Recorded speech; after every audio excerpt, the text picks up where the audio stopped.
vamos falar dos descendentes africanos que participaram da história de Brusque. Pessoas que foram importantes na história de Brusque, que são originários do continente europeu.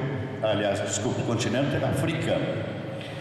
Alguns personagens residiram aqui perto de vocês, como a família Fortunato, como a família do seu Zé Casqueiro, que a gente chama, e que representam em Brusque que exatamente nós não somos só alemão, italiano, polonês. Nós temos diversas, são 28 etnias que nós temos em Brusque. Então, achar que só 3 que fizeram uma cidade é um erro. Como não é um erro dizer que os alemães foram quem fundaram a cidade. De fato, foi os alemães, eles eram em maior número, mas hoje já isso não é mais assim. Basta olhar para nós, que estamos aqui sentados, para a gente ver que hoje nós temos gente de todas as partes do Brasil e de todas as partes até do mundo. Eu vou contar com a ajuda da Valéria e da Meire, que vai fazer a tradução em Libras, tá? Obrigado, Meire, por ter aceitado o nosso convite. Quero apresentar, esse é o Sérgio Deutscher, que é o nosso, que ele vai fazer uma gravação, e essa gravação será entregue depois para a direção da escola, para mais adiante, quando vocês forem estudar as etnias, vocês vão poder ver ela de novo e tirar dados para vocês aprenderem na sala de aula. O nosso projeto chama-se Cores da História. Cores da História por quê? Porque eu quis dizer com isso que nós somos de diversas cores. Tem um personagem que eu conto chamado Francelino Fortunato, que ele não gostava que brincassem com a cor dele, e ele era preto. Ele não era moreno, ele não era não sei o que, ele era preto. E ele gostava de ser preto. E quando as pessoas brincavam, faziam caso com a cor dele, ele sempre reagia. Eu vou contar uma história para vocês de uma reação que ele teve, com muito bom humor, mas ele fez uma pessoa respeitar ele pela cor dele. E também ele dizia o seguinte: olha, eu sou preto, nasci preto e vou morrer preto. Já vocês, os brancos, mudam de cor conforme muda a estação do ano. Quando é inverno, vocês ficam roxo. Quando vocês estão bravos, vocês ficam vermelho. Enfim. O que ele queria dizer com isso? Que, cara, cor é o que menos importa. O que importa é o que está aqui, o que está aqui, e as amizades, o trabalho em conjunto, viver em harmonia com as outras pessoas. Enquanto ela vai ajeitando para a gente ali, eu vou começar, porque senão nós temos bem pouco tempo. Todos vocês sabem, certamente lá na sala de aula, os professores de História, Geografia, já falaram com vocês que a escravidão no Brasil, ela surgiu a partir do ano 1550. A partir dali foram trazidos da África milhares, milhões de pessoas à força para o Brasil. Essas pessoas chegaram aqui e foram escravizadas. Escravizadas por pessoas principalmente ligadas à etnia portuguesa, que era quem tinha essa tradição, vamos chamar assim, mas bota isso no mau sentido. No sul do Brasil, e especialmente aqui em Brusque, essa tradição ela não era muito forte. Mas assim mesmo, aqui em Brusque, houveram diversos escravos. Eu, na minha pesquisa, levantei 9 escravos em Brusque, lá no centro da cidade, e mais cerca de 140 ao redor de Brusque. Quem eram esses escravos? Havia os tal dos escravos ladinos. Eram aqueles escravos que cuidavam mais da casa, as mulheres cuidavam dessa parte de cozinha, lavar, passar, outras cuidavam de crianças, etc, etc, cada um com a sua função. Conseguimos? Ótimo.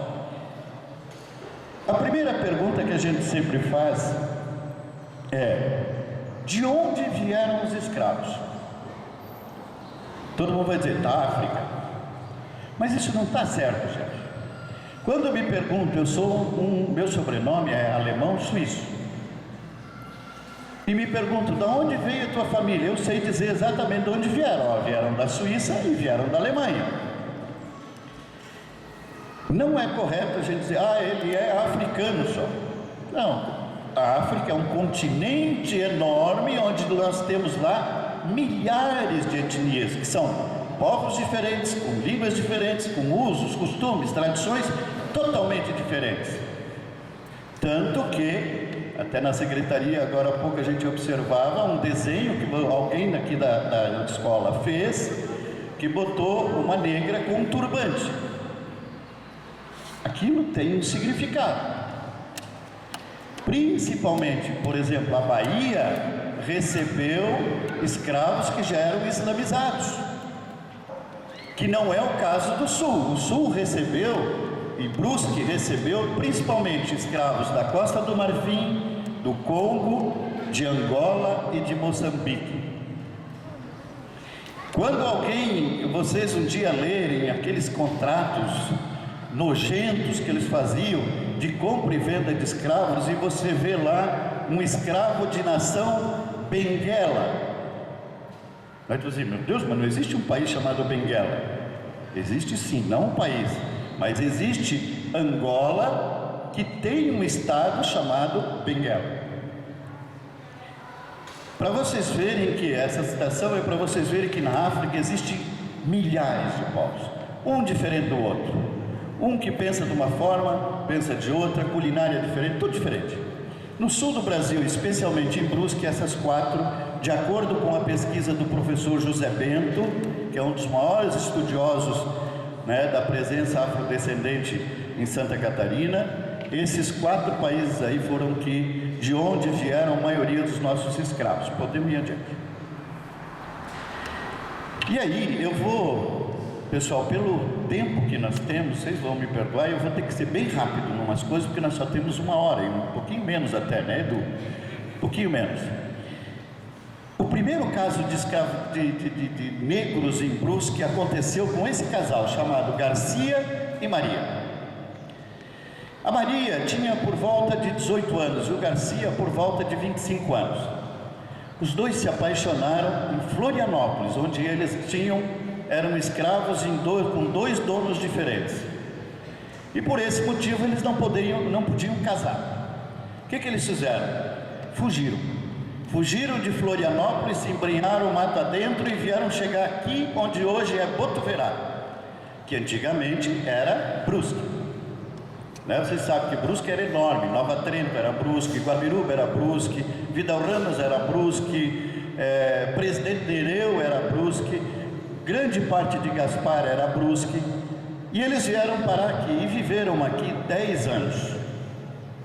10 anos depois passou uma parte do exército do Brasil e recapturou, e infelizmente a gente não sabe que fim foi dado nesse casal. Podemos ir adiante?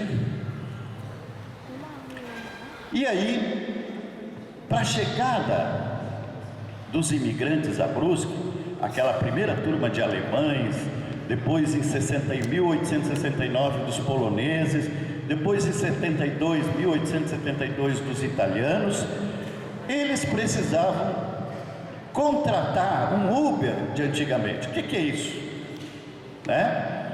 Antigamente, gente, não havia estrada. A estrada era o rio. Qualquer viagem que tu fosse fazer, o rio ainda era a única estrada viável que nós tínhamos para chegar a Brusque. O que eles faziam? Chegavam no porto de Itajaí, e lá no porto de Itajaí eles contratavam um canoeiro.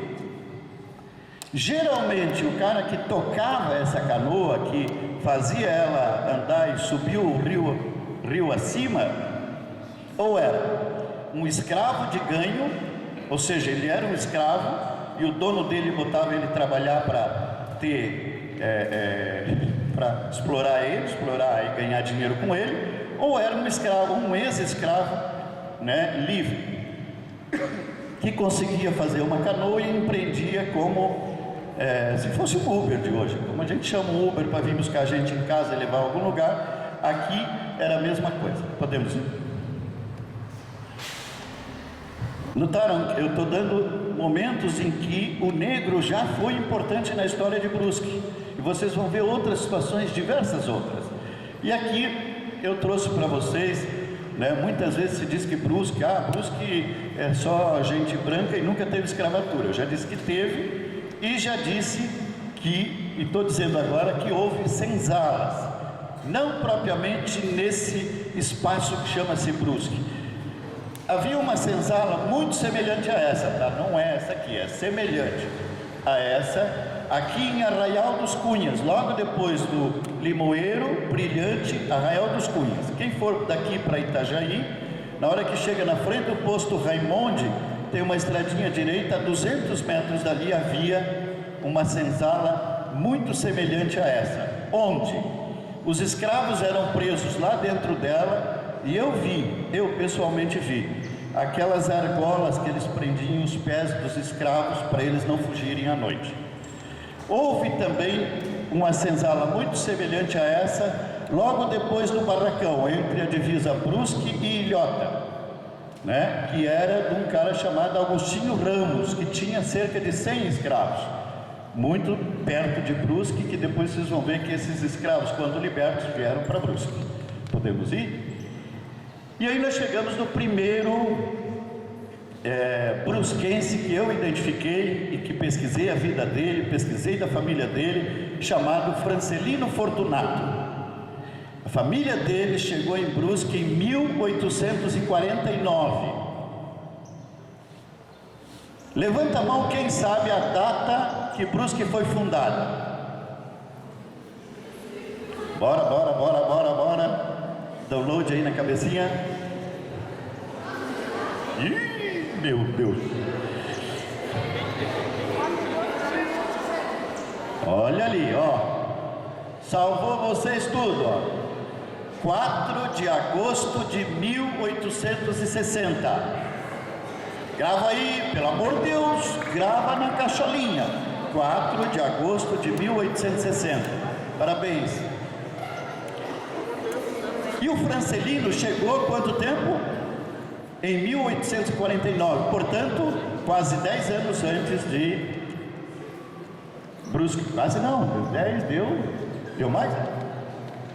Eu não sou bom em matemática, tá? Só para vocês saberem. 11 anos antes de os alemães chegarem. O Francelino, quando o Barão de Schneeberg chegou a Brusque e fundou Brusque, ele teve um papel, pode dizer mais um papel extraordinário no início de Brusque. Esse cidadão aí é o homem que fundou o município de Brusque, a colônia Itajaí Brusque, em 1860. Barão Maximilian von Schneeberg. O barão não tinha escravos, mas o Lino Manco, que era um cara chamado Francelino Fortunato, e o apelido dele era Lino Manco, porque quando ele era criança, da idade de vocês, ele e o pai foram fazer uma coivara, ou cortar o mato, e uma árvore caiu na perna dele, e aí, coitado, ele andava manco. E aí apelidaram ele também não tinha problema com esse apelido. O Francelino se tornou, aos 11 anos, guri de recados do barão. O que significa isso? Não havia WhatsApp, não tinha e-mail, não tinha telefone, não tinha nada. Para você mandar recado para alguém, ou tu mandava uma carta, que demorava um tempão, ou você tinha alguém para você dizer uma informação e ela levar até lá. E o Lino se tornou o guri de recado do Barão de Schneeberg. O que o Barão dizia? Lino, pega, vai lá na Santa Luzia e diz para os polacos que é para eles virem aqui buscar mantimento, aqui no centro. Lá o Lino pegava a pé, corria e ia até lá na Santa Luzia. Só que chegava na Santa Luzia, para ele se comunicar com os polacos, ele tinha que entender a língua dos polacos, senão ele não conseguia dar o recado. O que ele fez? Ele teve que aprender a falar o básico do polonês. Outra hora o barão dizia: ó, tu vai lá em cima, na Águas Claras, do Tomás Coelho, naqueles lugares lá, e avisa para os italianos que dia tal eles têm que estar aqui na Praça Central, porque nós vamos distribuir, os contratos de compra e venda dos terrenos. Lá o Lino ia lá nos italianos, só que no meio dele tinha que aprender a falar italiano, não tinha como se comunicar se ele não sabia falar a língua. E o Lino teve que aprender italiano, sempre, o básico, né? Não é que ele tinha que ser fluente.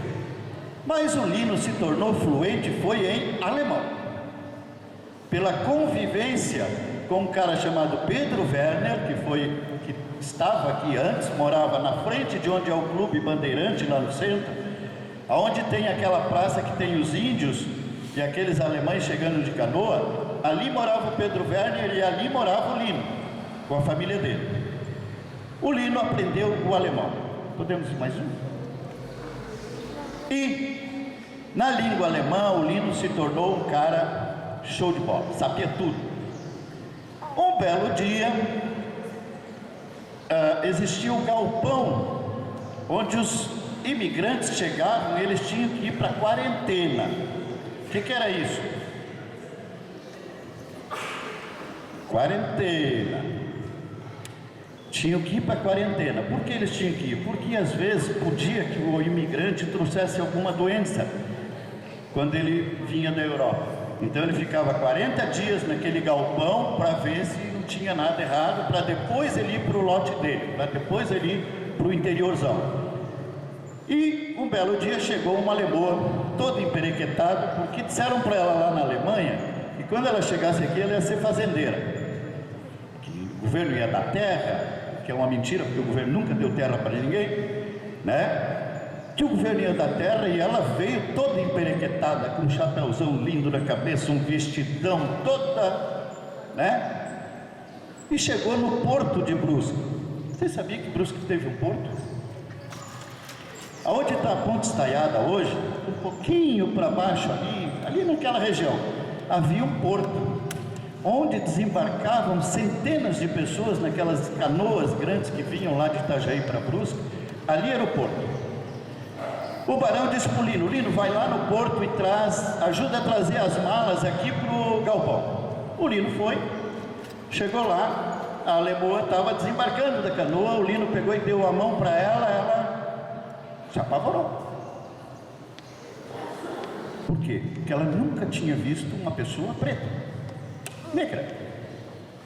O Lino ficou fulo da vida com ela, mas calou a boca e deixou rolar. No caminho, o Lino foi conversando em alemão com o marido dela. E a alemã olhava aquele negócio: cara, como é que esse cara fala minha língua? Como? No metade do caminho ela não se aguentou e perguntou: escuta, senhor, como é que o senhor fala a minha língua? O senhor por acaso é da Alemanha? Aí o Lino deu o troco para ela.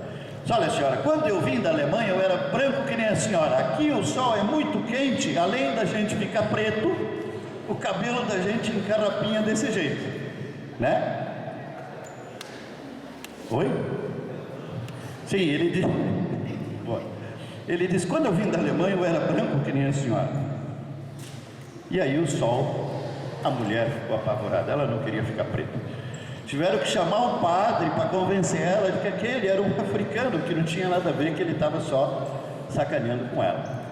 E o Lino, ao longo da vida dele, ele formou uma família extraordinária, os Fortunato, que vivem até hoje aqui onde é a Nova Itália, a Ponta Russa, né? O seu Érico, ele era um vigia noturno, eu entrevistei várias vezes ele. Eles estão brancos quase como eu, porque ao longo do tempo eles foram casando com alemães, com italianos, e foram embranquecendo, né? Tinha até, acho que os professores lembram disso, né? Que o imperador queria embranquecer o Brasil, né? Porque eles achavam: não podemos ficar negro. E esse é um caso dos Fortunato muito semelhante, só que o seu Érico, além de branco, o cabelo dele não nega. O cabelo dele é bem carrapinha, né? Branquinho, mas bem carrapinha. E eles, a família Fortunato, teve diversos personagens da nossa história. Podemos ir? E um deles é esse cara aqui, Arthur Fortunato, que foi um dos heróis nossos na Segunda Guerra. Entre os 47 brusquenses que foram para a Segunda Guerra, está ali, né, no grupo, esse pracinha, Arthur Fortunato, neto do Francelino Fortunato, o Lino, né? Podemos ir? E o seu Pedro Fortunato. O seu Pedro era operário na fábrica Renault. O dia que vocês passarem ali, agora o dono da van comprou tudo aquilo, tal, está reformando, que vocês passarem ali e ver aqueles prédios erguidos, lembrem-se, esse homem foi um dos construtores daqueles prédios, porque ele era pedreiro e era funcionário da fábrica Renault, e ele ajudou tudo isso daí, mas ele tinha uma habilidade extraordinária. Isso eu quero contar para vocês, porque vocês hoje vão chegar em casa e perguntar para o pai e a mãe. Alguns, né? Outros não, né? Sei que tem muitas famílias evangélicas que não creem nisso, então nós temos só que respeitar esse lado religioso de cada um. Atenção nisso. O seu Pedro era um fiel de São Pedro e São Paulo. Como ele era crente no São Pedro e São Paulo, ele benzia e ele atribuía a São Pedro e São Paulo que o benzimento dele era forte. E em Brusque nós tínhamos uma crença, os nossos avós e até bisavós tinham uma crença de que reza de preto é mais forte. Então tinha um monte de benzedor branco, mas as pessoas preferiam levar os filhos para benzer, por causa de uma picada de cobra, ou sei lá o que algum adulto também tinha, no seu Pedro Fortunato, porque ele se transformou num grande benzedor. Há uma coisa bem antiga, mas que ainda hoje tem gente que acredita. Antigamente, quando você nascia, tu era lá um bebezinho desse tamanhinho, a mãe, quando tu nascia, ela te enfaixava que tu parecia uma múmia, botava tuas mãozinhas assim, tu ficava ali apertado até que tu não conseguia mais respirar. Daí inventaram a doença de arca caída. O que é arca caída? A explicação disso: quando tu nasce, tu é um anjo, e anjo não tem braço, anjo tem asa. Asa é uma arca. Arca caída significa que as tuas asas não funcionam. O que acontecia quando o pai e a mãe via isso em você? No bebezinho, levava para o seu Pedro benzer. Quando tu chegava no seu Pedro te desenfaixava, tu soltava os braços e tu respirava de novo. O pai e a mãe acreditavam que foi a reza do seu Pedro que salvou. Na verdade, o que te salvou foi te desenfaixar e deixar tu respirar livremente. Claro, a reza ajudava. O seu Pedro tinha dia, e eu vi isso, que ele tinha 80 pessoas numa fila esperando para benzer as crianças. A partir das 5 da tarde, ele ia até 9 horas da noite benzendo, todos os dias. Nunca cobrou nada de ninguém e não aceitava doação de ninguém. Ele fazia porque ele gostava. Podemos ir? E aí aconteceu uma outra coisa. Olha, tem personagem bom e tem personagem ruim, né? Que não é tão bom, vamos chamar assim. O primeiro assassinato de Brusque aconteceu por uma coisa, desculpa a expressão, idiota. Uma laranja. Uma época em Brusque, em 1870 por ali, os índios, dizia-se na época, estavam invadindo a colônia, matavam os animais e matavam as pessoas. Obviamente que é importante vocês perceberem quem é que invadiu primeiro, né? Não foi os índios, foi nós, né? Obviamente que daí o governo queria manter os imigrantes aqui. Ele mandou um grupo do regimento de Pernambuco, vir para Brusque para espantar os índios, entre aspas, esse espantar, porque na verdade eles não espantavam coisa nenhuma, eles matavam mesmo, né? E esse grupo era formado só por negros. que o regimento de Pernambuco sempre foi formado só por negros. Eles não falavam alemão, e o alemão muito menos falava o português, então ninguém se entendia. Um belo dia, um desses soldados, na frente do clube caceteiro, tinha uma casa, ele foi lá e viu que tinha um pé de laranja carregado, ele foi lá e roubou uma laranja, e pulou para o lado de fora, e aquilo deu uma briga danada. Vinha vindo lá do Guarani para cá, vinha um cara chamado Carlos Bartel, um outro alemão. Esse Carlos se puniu pelo alemão que teve a laranja roubada. E quando eles entraram em luta corporal, esse Carlos foi, morto por esse soldado, que até hoje ninguém sabe quem de fato matou entre eles, porque aí eles se uniram entre eles, olha, ninguém revela para ninguém, o governo tirou eles logo, porque deu um problemão daí, e esse assunto morreu. Eu vi o processo que está dessa grossura assim, depositado lá em Florianópolis, que até hoje não se sabe quem foi, qual é o nome da pessoa que assassinou esse cara por causa de uma laranja. Vamos adiante. E aí nós chegamos, lembra que eu disse que no centro de Brusque teve 9 escravos, né? Teve mais, só que a gente não consegue identificar por nomes, esses 9 pelo menos eu sei. Aqui é um contrato de compra e venda de um escravo chamado Antônio Crioulo, que foi comprado pelo filho do Pedro Werner, que morava naquele lugar que eu disse para vocês, ali onde tem a estátua dos índios com o alemão, a Praça Vicente Só. O Antônio Crioulo foi comprado pela família Werner, e esse assunto vai virar um filme que nós pretendemos lançar em novembro, chamado Fosso dos Lamentos, porque os escravos do Pedro Werner sofreram um castigo que eu não tenho conhecimento que aconteceu em lugar nenhum do Brasil. Onde hoje está, vocês todos sabem onde é a Havan, um pouquinho para cá da Havan tem uma concessionária de automóveis. Naquele lugar eles fizeram 2 poços enormes, de 5 metros de profundidade, onde eles botavam esses escravos que desobedeciam seus donos. Jogavam o escravo dentro daquele fosso e deixavam o cara ali uma semana, para ele aprender a nunca mais desobedecer o seu dono.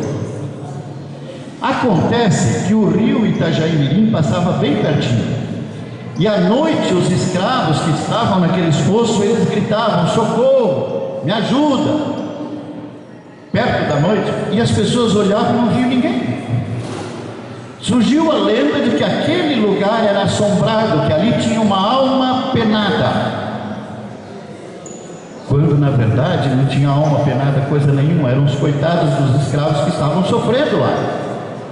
Isso só foi descoberto em 1935, muito tempo depois, de que se tratava dos escravos do Pedro Werner. Então, esse castigo, ele vai virar filme. Podemos ir? E acontece um outro fato também, aí com uma escrava. Essa escrava, talvez até tenha aqui entre vocês, entre os professores, alguém da família Boetinger.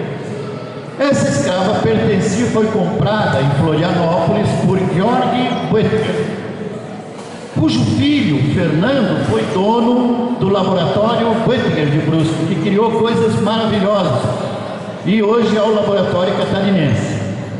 O Georg comprou uma escrava, fez um investimento numa escrava, trouxe para Brusque, ela passou a trabalhar na casa dele, fazia o serviço de casa. O que aconteceu?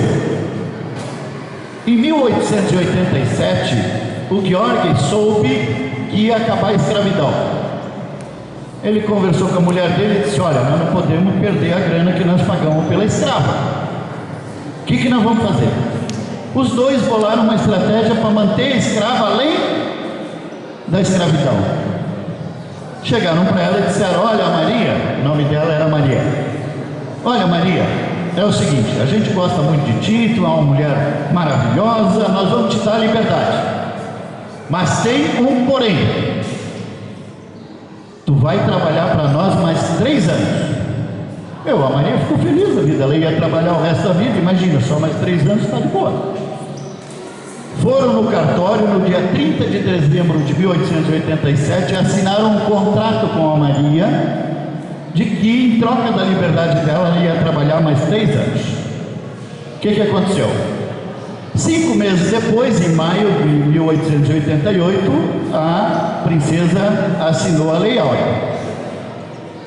Em outras palavras, o que aconteceu? A Maria continuou escrava 3 anos para frente de 88. Por quê? Porque o contrato dizia que ela tinha que trabalhar. Ela era, digamos, entre aspas, livre lá em 87. Mas ela não era livre porque ela assinou um contrato que ela tinha que trabalhar, né? A Maria cumpriu. No meio do caminho ela descobriu que eles tinham feito essa sacanagem com ela, mas ela cumpriu o contrato dela e quando ela terminou, ela caiu fora, foi morar lá no barracão. Vamos lá. E aí aparece então, para quem vai de Brusque para Gaspar, lá onde tem o Hall Shopping, aqueles shoppings da moda lá, ali é o barracão. Ali pertencia a Brusque, como grande parte do barracão ainda pertence hoje. Ali começaram a se juntar todos aqueles ex-escravos de 88 que foram libertados, porque eles não tinham onde ir, começaram a se juntar no barracão, assim como ali se juntava também, se vocês olhar lá no cantinho, vai ver que não são negros, lá são índios, os chamados índios mansos, aqueles que estavam, entre aspas, bem, entre aspas, amansados, coitados. Eles com medo de morrer, vinham para a cidade e não tinham onde estar. Na escravidão surgiu aquela, logo em 88, surgiu a expressão, não tem onde cair morto. E até hoje nós repetimos isso para as pessoas, que lá não tem nada, rapaz, não tem onde cair morto. Essa expressão veio do fim da escravatura. Que o coitado do escravo, da escrava, não tinha para onde ir.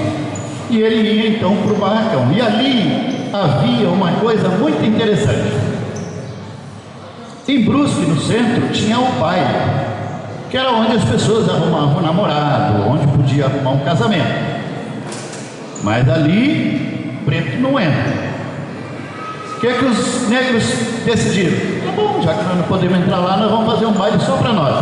E lá no barracão, então, tinha o baile de preto, que só entrava preto. Por que era necessário isso? Porque as pessoas precisavam um lugar para se socializar, para conhecer as outras pessoas, para arrumar um marido, para arrumar uma namorada, enfim, eles são seres humanos como qualquer outro. Então, no barracão surgiram diversos personagens da nossa história. Podemos ver.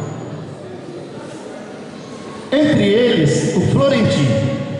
O Florentino é aquele tipo de contador de história, ele gostava de histórias bíblicas, ele ia lá para o centro da cidade, ali na Praça Barão de Chibro, sentava, e os pais deixavam as crianças ir lá ouvir as histórias dele. Ele era um cara super animado, então ele pegava as histórias, sei lá, de Davi e Golias, as histórias bíblicas, e ele ficava ali a manhã inteira contando história para as crianças. E os pais confiavam muito nele. Ele foi talvez um dos maiores contadores de história de Brusque, histórias boas. Pode passar outro, eu vou deixar. E aí surge um outro personagem histórico muito interessante, que a história anterior dele é triste. O fim da escravidão deixou muitos negros e negras sem ter para onde ir. E surgiu em Brusque, na família Hort, aqui em Dom Joaquim, um negro que trabalhava e cuidava das crianças. Ele se criou ali, possivelmente a partir dos 15 anos, com a família Hort. Mas depois da escravidão, não sei se ele não gostava da família ou alguma coisa assim, o que ele decidiu? Quero ir embora. E ele foi contratado pela família Dal Castanhar, da Santa Luzia. Acontece que na família, essa família que contratou ele, o pai, o patriarca da família, né, isso está comprovado, tá? Eu sei que pode ter gente da família da Castanhar aqui. O patriarca tinha um probleminha.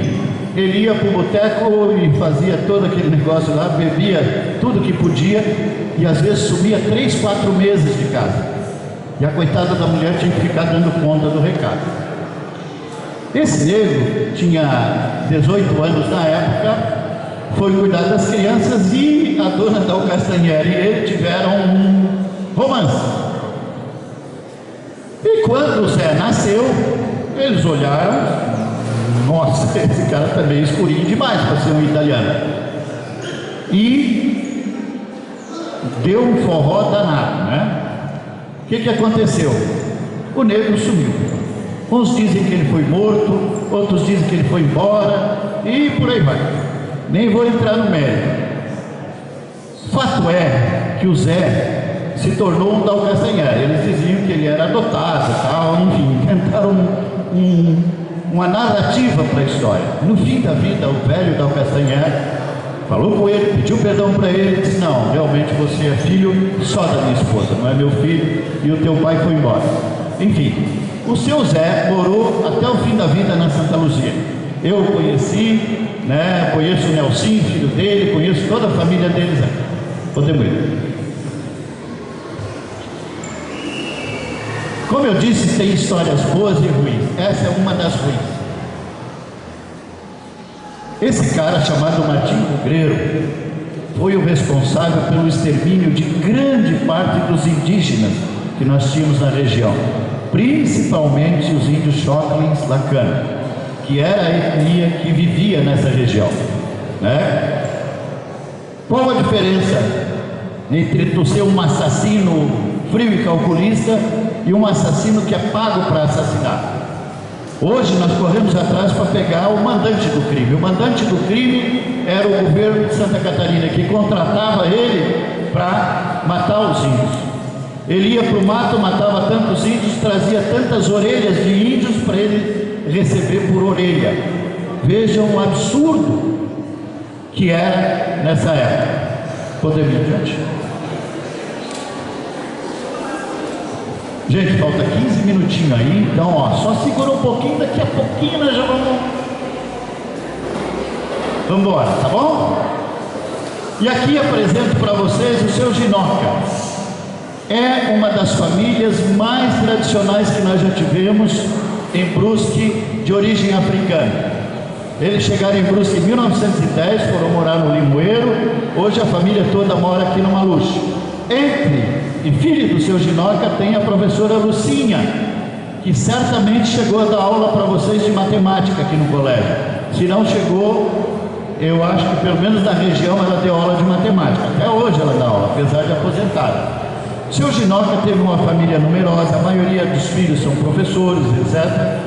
E eles tiveram que ir lá em Camboriú achar uma outra família africana para eles terem com quem casar, que vocês já vão ver em seguida. Podemos ir. Aqui só para apresentar, esse é o fotógrafo Leopoldo Ramos. Ele saía pelo interior, pegava a fotografiazinha 3x4, levava para casa e ele pintava aqueles quadros redondos que a gente vê na casa da avó, do vô, botava um terno no vô, um vestidão bonito na avó, e ficava ali aquela pintura linda que hoje tem ainda, bem antiga, valiosa para a memória das famílias. Podemos ir. E aqui a família Cipriano, que chegou na década de 50 em Brusque, e eles vieram para Brusque e fundaram o chamado Morro dos Pretos, que fica na divisa Brusque com Guabiruba. Quem chega ali na divisa, à direita, logo em seguida está o chamado Morro dos Pretos. Essa família, muitos deles casaram com a família Ginoca, também de origem africana, as duas famílias, porque era difícil arrumar casamento em Brusque. E o Cipriano, né, principalmente o marido da dona Lucinha, o Vils, é dessa família aqui. Podemos ir? Aqui tem um caso da nega Mia. A nega Mia foi criada pela família Risto. Ela praticamente não falava português, só alemão. Ela é um dos casos de negros em Brusque que se adaptaram à cultura local, falava a língua da cultura local para sobreviver no meio cultura alemã que nós tínhamos. Pode ir adiante? E aqui a dona Lucinha, que vem a ser a mãe do seu Ginoca, daquela família lá. E a dona Lucinha trabalhou para o Gevaerd, lá para a família do professor Edu, né? Trabalhou em outras casas de alemão e ela aprendeu o idioma. E um certo dia, ela como uma vovozinha, ela saía caminhando na rua com 8, 10 negrinhos, que eram os netinhos dela. E um dia ela vinha do Guarani para cá e estava ali na panificadora Risto, e o alemãada fazia no fim da tarde o chamado Schnaps. Schnaps é uma expressão para dizer um happy hour, para dizer que eles iam lá tomar o chopp deles e jogar a conversa fora. Quando um alemão daquele viu a dona Lúcia vindo devagarinho com seus netinhos, ele disse assim: meu Deus, está vindo uma trovada muito preta de lá para cá. Em alemão, ele disse. A dona Lúcia sacou, foi lá no meio deles e disse para eles alemão, disse uns nomes lá que não é bom dizer para vocês, mas ela disse assim: a minha alma é mais branca do que a sua cor. Em alemão. Daquele dia em diante ninguém mais mexeu com a família Ginoca. Por quê? Passaram a respeitar eles, porque eles se impunham na cor deles. Vamos lá? Esse túnel aí todo mundo conhece, lá no Parque das Esculturas. Esse senhor, o seu Teófilo, foi um dos que veio para Brusque para trabalhar lá. Morava ali na bacia, né? Aquele túnel lá, o seu Teófilo, esse senhor morava lá em cima naquela casinha lá. Eu entrevistei ele já faleceu faz um tempinho, mas ele contou um pouco da história do trilho do trem que nunca chegou a Brusque. Que também, se Deus quiser, logo vai virar filme isso aí também. Que era o trilho que viria lá do porto de Itajaí até aqui em Brusque e possivelmente subiria até Botuverá. Podemos ir? Olha aqui, ó, para quem gosta de futebol. Desde 1940 houveram centenas de negros jogando futebol aqui.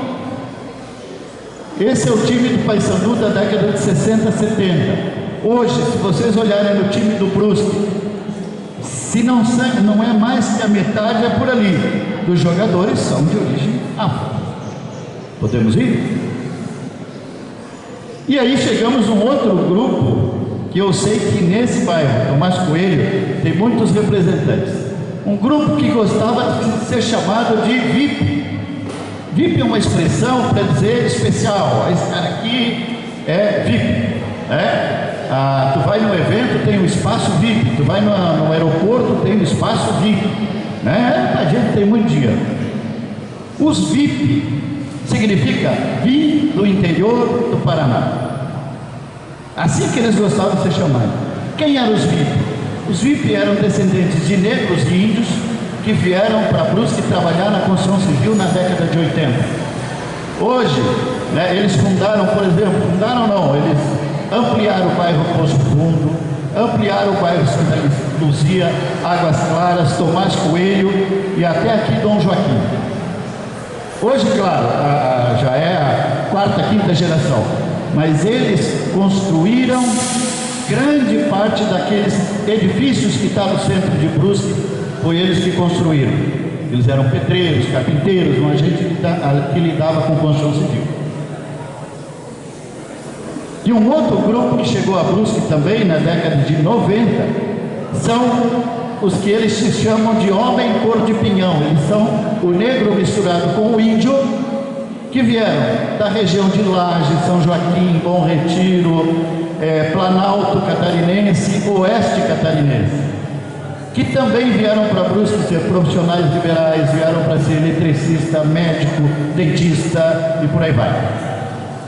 Vamos lá. E aqui chegamos numa, tá? Eu vou bem rápido nisso, porque parece que está terminando o meu tempo. Vocês já pararam para pensar quantas palavras vocês falam em baianês, mesmo os que são naturais de Brusque? Muitas, muitas, muitas. Por exemplo, o baiano tem uma expressão que nós do sul temos uma diferente, mas que é equivalente. É uma expressão que não significa nada mas que ao mesmo tempo significa tudo. O baiano levou um susto. Ele diz: oxi. O baiano está feliz. Ele diz: oxi. O baiano está triste. Oxi.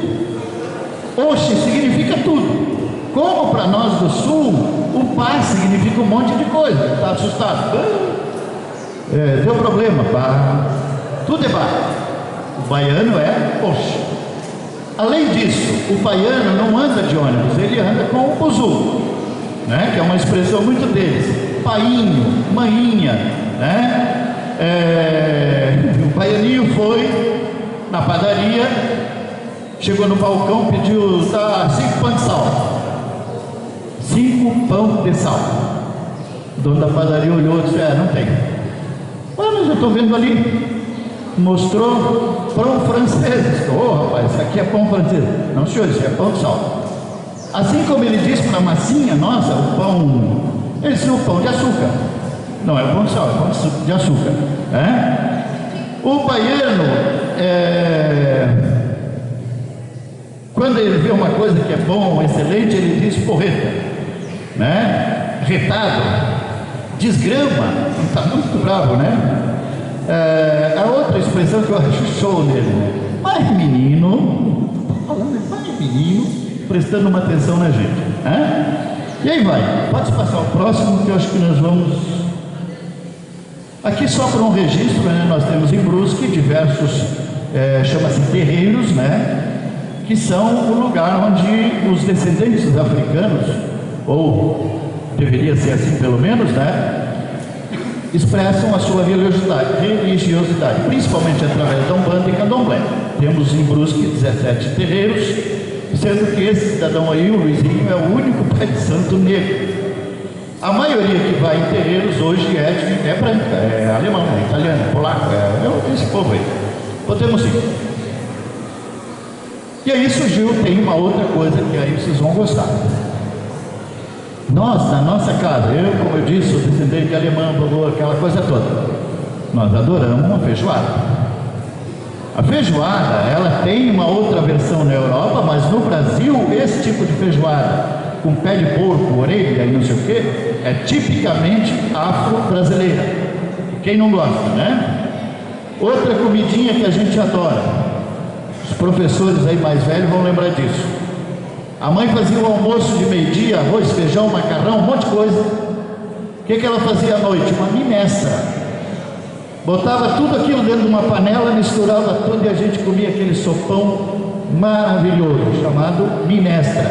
Uma comida tipicamente afro. Pirão de farinha de mandioca. Quem já não comeu, né? Um pirãozinho gostoso. Cuscuz, bem africano, né? Angu. Acarajé. Vou dar um conselho para quem é brusquense aqui, de longa data. Todo mundo é brusquense morando aqui, mas aqueles brusquenses antigos, o dia que tu for comer uma acarajé e a senhora ou o senhor perguntar se tu quer quente ou frio, peça frio, senão tu tá lascado, cara. Eu não sabia da história e fui comer uma acarajé para experimentar aquela comida. A mulher perguntou se eu queria quente ou frio. Eu pensei: cara, eu vou querer quente por que eu vou comer uma coisa fria? Rapaz, quando eu comecei a mastigar aquele negócio, começou a pegar fogo na minha boca, minha garganta, meu estômago. Eu pensei que eu ia explodir. Saiu tudo que eu tinha aqui no céu da boca, a pele foi pro pau. Daí a mulher explicou: olha, senhor, quente para nós é botar mais pimenta. Então, se vocês quiserem comer uma acarajé, aqueles que não são baianos, por favor, peça frio. E aí tem mais diversas comidas aqui que eu não vou passar porque o tempo nosso está bravo.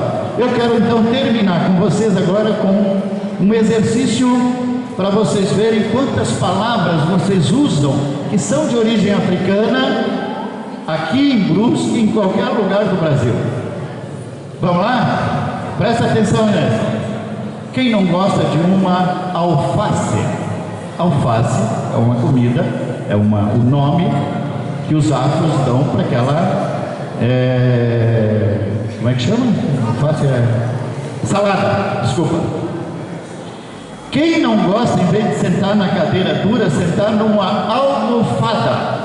Almofada de origem afro. Quando o pai e a mãe precisam sair de casa, fazer alguma coisa, deixa com vocês quem? Uma babá. Babá, origem afro. Banguela, cara que não tem dente, menino que tem dente. Professor chega na sala, está aquele fuzuê. O que ele diz? Para já com essa bagunça. É uma palavra africana. Banzo, todo mundo sabe o que é um banzo? Banzo é uma pessoa que tu fala com ela, ela está assim, banza. É um banzo, de origem africana. Cachimbo, cacunda, isso aqui quando a gente bota a criança na cacunda. Carimbo, africano. Chuchu, aquele menino está encafifado. Palavra de origem africana. Gogó, essa coisa que a gente tem aqui, o gogó. Jabá, chega em casa, mãe, tá pronto o jabá? Jabá, comida, né? Maracutaia, maluco, molenga. Pessoal, deixa de ser molenga, vamos correr aí, o professor de educação física, né? Pé de moleque, aquele cara que fala, mas tu diz assim, cara, tu é muito pitoco. Pitoco, uma palavra africana. Samba, serelepe, tanga, batuque.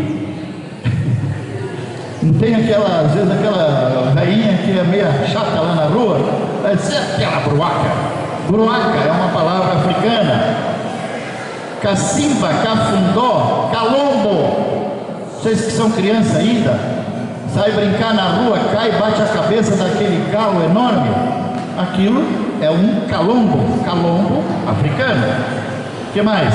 Cochilar, dengo. Quem não gosta de uma farofa, né? Gangorra. As meninas, a mãe e o pai, né, estão a fim de no sábado ficar mais de boa lá no sofá assistindo uma TV, e diz para a filha, vai fazer comida hoje para nós, só para ver o que sai. Filha vai para a cozinha, bate panela, faz um inferno na panela, né? Quando chega, bota na mesa, cara do céu, que gororoba! Bom, né? Gororoba, uma palavra africana. Marimbondo, aquele que deixa a gente bem doidão. Miçanga, mochila, aquela que vocês carregam, de origem africana. Viu quanta coisa tem? Quando tu tá sem dinheiro nenhum, como é que tu tá? Na pindaíba, palavra africana.